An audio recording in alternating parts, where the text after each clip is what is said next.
You can find them on Twitter, you can find them on the gram. After listening to their podcast, you'll be sitting there like, damn, taking their teaching from one level to the next, reaching up to Canada and down to Mexico. All right, so let's talk about Splat.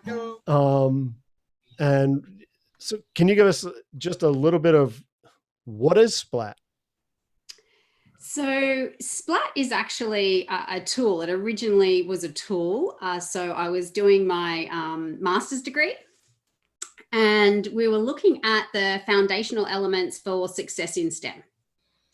And what were they? And as you know, sort of I continued my research, I uncovered the need for visual spatial capability in students.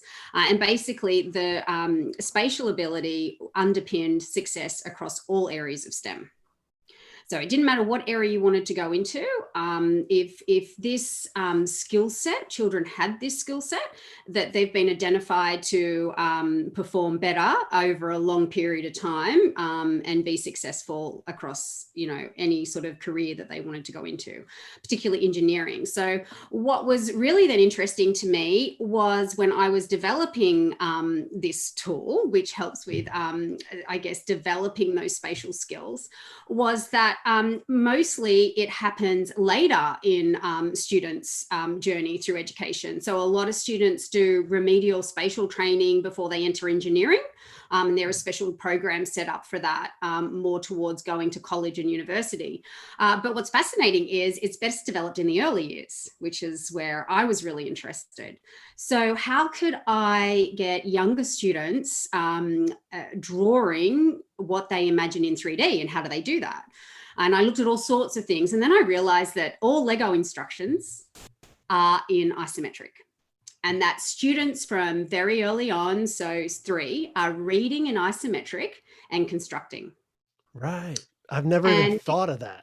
Yeah. So you look at any Lego instruction, it's all in isometric. And that is how we actually mentally perceive things when we're thinking about blocks in our minds and construction. So that is the I guess the go-to sort of view that we produce mentally when we're doing mental rotation.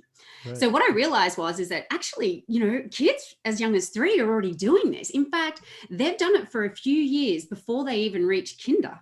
And a lot of children in the world have access to Lego, right? Mm-hmm. Or building blocks, just building blocks. So it's not something that was overly restrictive or not available. So it's pretty much universal. And then what we looked at was like, how do I get then my students drawing this early? And so there's basically 3 ways that you can improve your spatial awareness. So that is actually constructing, so using blocks to construct. Yeah, so we see a lot of wooden blocks in early childhood. We look at Lego, all that sort of stuff. I say Lego, I should just refer to generic building blocks. And then you can actually do like map reading and understanding, you know, your left and right, and how to navigate your space, yourself within a space. Mm-hmm. Right. So map reading is really important, creating maps, treasure maps, all that sort of stuff, so that that sort of thinking and processing happens. And the third one is drawing in isometric. Now, that's the one that trips us up, because we don't do developing geometric thinking in the early years very well. Right. And we don't assess it very well. So, so then it was like, well, how do I get students that young to draw? And I was told, no way. Like, there was just no way. Like, I was crazy. And so that just lit a fire because I knew if I could tap into this ability, that I could show that children were capable of this, and that there was a better time in their trajectory to develop this skill. And so my husband's background as an industrial designer, and he has this capacity, and I'm like, right, I need to create a tool. And at the beginning, we didn't even know what we were doing. We just wanted to develop this skill set. So Anyway, long story short, we, with probably our youngest children, so we have 5, but the younger Wow. ones are more in this age bracket. Yeah. And they're probably waiting on me for breakfast. But so the youngest 2 were sort of in that category at the time. And together with them, we designed and 3D printed on our kitchen bench the first ever tool. Now you can see a large one cut out behind me, but I have a smaller one. I think if I hold it up, I don't know if you'll be able to see it, but if I do that, Yeah. can you see Yep. Yep. they come in every color of the rainbow. Yeah. And basically this is what we came up with.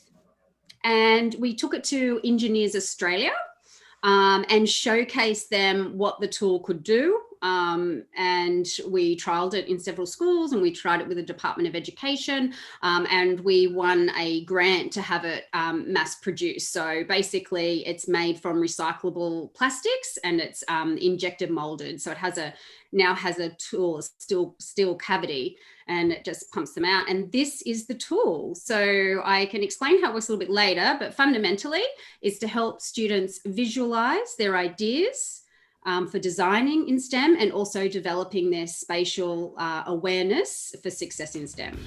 Thanks for listening awesome, to the because Teacher Nerds podcast. Keep up with every new episode by subscribing on Apple Podcast, Spotify, Google Podcast, Anchor, or anywhere you listen. Remember to visit teachernerds.com, and that's nerds with a Z.